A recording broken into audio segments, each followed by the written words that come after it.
Much like knives, bags, wallets, etc., I'm always on the hunt for the absolute best version of a tool. I want the knife with the best dealer action.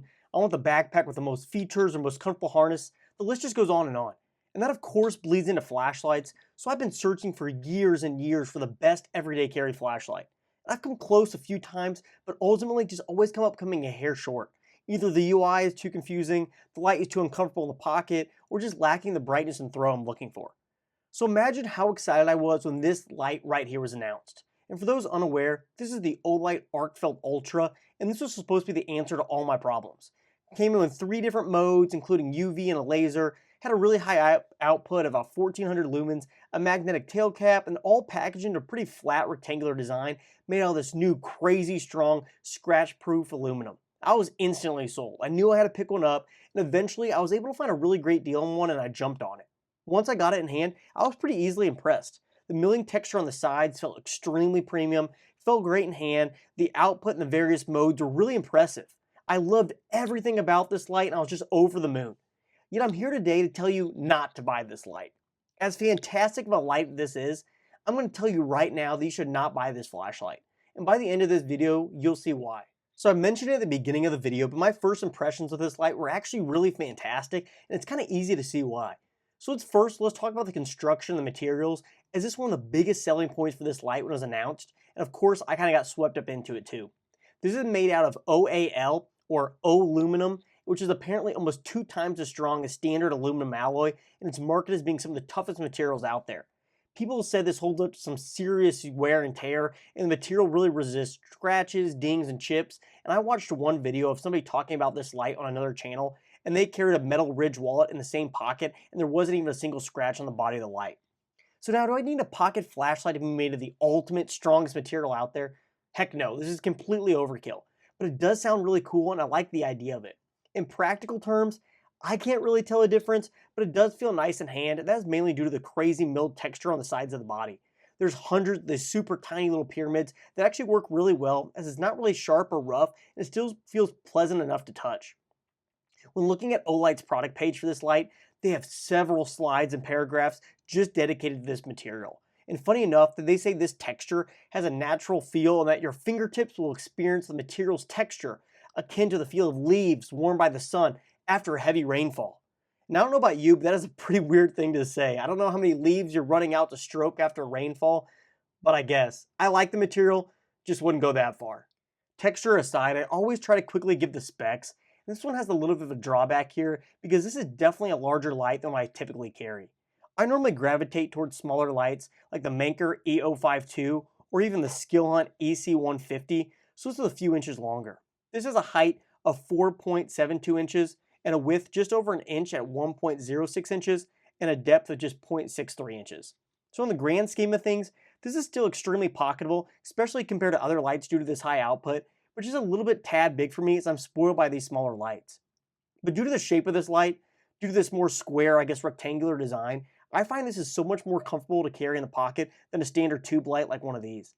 This fits in my pocket so much better, and it feels like a standard pocket knife, especially with this really great deep carry pocket clip.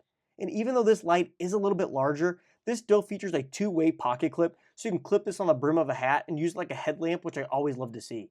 Though that said, this light may be a little bit tad too big and heavy to clip it to a hat brim, so your mileage may vary there. Now, a flashlight's entire job is to give off light, so how does this guy hold up in that department? And honestly, really well, because first we have 3 different modes and you can switch between them using this center dial. Just slide over to the mode you want and fire away. Starting with this far left mode, this is UV, and some might kind of call it a gimmick. You can use UV to check dollar bills, checking for oil or air conditioning leaks, and more importantly, just checking to see how dirty your hotel bed truly is. Now, I've had a few flashlights with UV, and to be honest, I really rarely used them.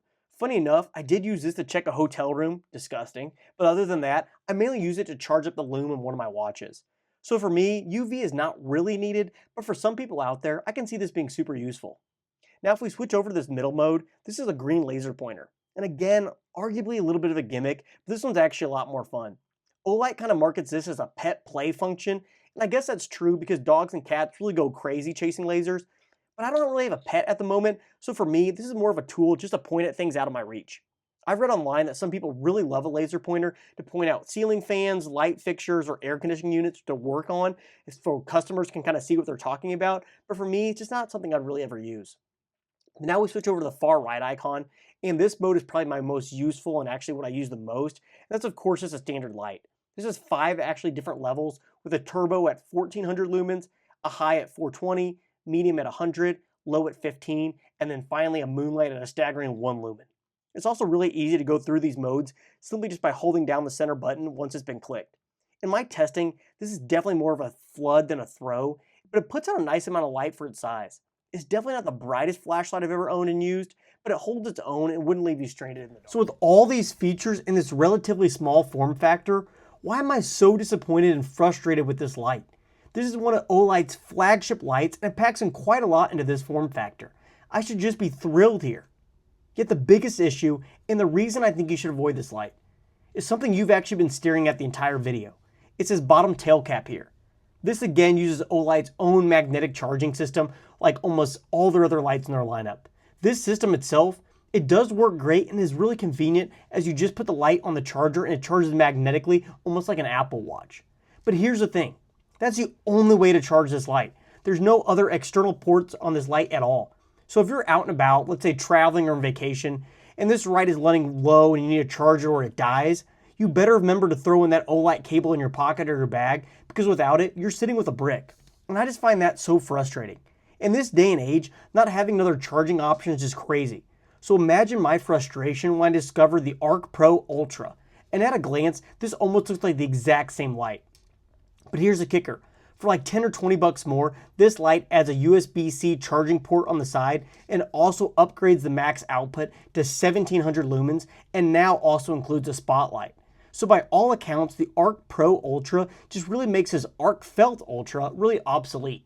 Just the inclusion of that USB-C port is a game changer for me. And unfortunately for me, I discovered the Arc Pro Ultra on the exact same day I received my Arkfeld Ultra. So this is going to get moved on and I see an Arc Pro Ultra coming my way in the future. So my advice, just completely skip the Arkfeld Ultra and instead try to get your hands on the Arc Pro Ultra. You get the convenience of a wider charging options, increased output, and even a spotlight. Skip this guy. At the end of the day, the Arkfeld Ultra is a really fantastic light, but it's not perfect. There's some serious drawbacks here that prevent this from being a really solid recommendation from me. But I'd really love to hear what you think. Do you love Olight's charging system? Are you okay being stuck with it? If you have any suggestions for a light that can beat this, I'd love to know about it. Thanks so much for watching, and I'll catch you in the next one.